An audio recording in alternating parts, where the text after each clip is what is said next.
This channel does not promote any violence, harmful, or illegal activities. All content provided by this channel is meant for an educational and information purpose only. এই মুহূর্তে সাংবাদিক সম্মেলন করছেন junior চিকিৎসকরা। আমরা সরাসরি নজর রাখবো সেদিকে। এই গোটা জিনিসটা থেকে আমরা কিন্তু আবার কর্মবিরতিতে যেতে বাধ্য হলাম। অথচ সুপ্রিম কোর্টে কি বলা হলো যে ডাক্তাররা নাকি বেড দেয়নি। একজন রোগীকে বেড দেওয়ার দায়িত্ব ডাক্তারদের। ওই বেডগুলো কারা ঠিক করে? একটা হাসপাতালে কটা বেড থাকবে সেটা কিভাবে ঠিক হয়? এই দায় কার? আসলে সরকার আমাদের যে ন্যায় বিচারের আন্দোলন, ন্যায় বিচারের দাবিতে আমাদের যে আন্দোলন তাকে ভয় পেয়েছে এবং সেই ভয় পেয়ে আমাদের গণশত্রু বানাতে চাইছে। আমাদের বলতে চাইছে যে ডাক্তার এক পক্ষ, রোগী আর এক পক্ষ, লড়িয়ে দিতে চাইছে।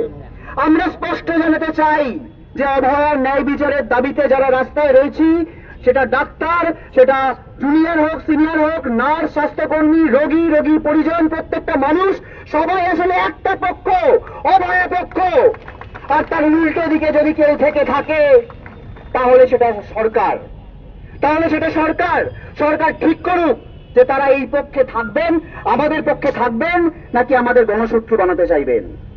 আমরা আজকে এখান থেকে যে কর্মসূচির কথা ঘোষণা করেছি সেটা এবার আমাদের জানিয়ে দিতে চাই। আমরা দেখলাম যে যেদিকে সুপ্রিম কোর্টে এই গোটা বিষয়টা হলো, আমাদের বহু আগে থেকে দাবি ছিল যে স্বাস্থ্য দুর্নীতির দায় নিয়ে যে প্রিন্সিপাল হেলথ সেক্রেটারি নারায়ণ স্বরূপ নিগম, তিনি ওই সুপ্রিম কোর্টে উপস্থিত ছিলেন। তিনিও দায় চাপালেন কি যে ওই রোগী মৃত্যুর দায় সব ডাক্তারদের। আমরা এটা আবার মনে করিয়ে দিতে চাই, আমাদের দাবির মধ্যে যেমন ছিল এই থ্রেড কালচারের বিরুদ্ধে লড়াই, সেফটি সিকিউরিটির লড়াই, ঠিক তেমনি এই স্বাস্থ্য দুর্নীতির মাথায় বসে থাকা এই নারায়ণ স্বরূপ নিগম প্রিন্সিপাল হেলথ সেক্রেটারি, তাকে কিন্তু অপসারণ করতে হবে। এই দাবি কিন্তু আমরা রেখেছি, এই দাবি কিন্তু আমাদের 10 দফা দাবির মধ্যে রয়েছে। এরপর আসি তারপরের কথায়।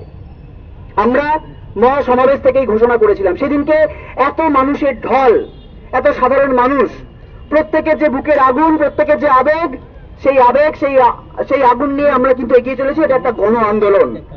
ফলত সেই গণ আন্দোলনকে মর্যাদা দিতে আমরা যে রোগী যারা রয়েছেন তাদের প্রত্যেকের কথা ভেবে আমরা ঠিক করেছিলাম, এবং গতকাল আমরা জিবি করে ঠিক করেছি যে আমরা আজকে থেকে কর্মবিরতি প্রত্যাহার করছি, সম্পূর্ণরূপে প্রত্যাহার করছি। এটা যদি কেউ মনে করে থাকেন যে রাজ্য সরকার ভয় দেখাচ্ছে, রাজ্য সরকার ভাবছে আমাদের পাশে জনগণ নেই তাই আমরা ভয় পেয়ে কর্মবিরতি তুলছি, এটা তারা ভুল ভাববেন।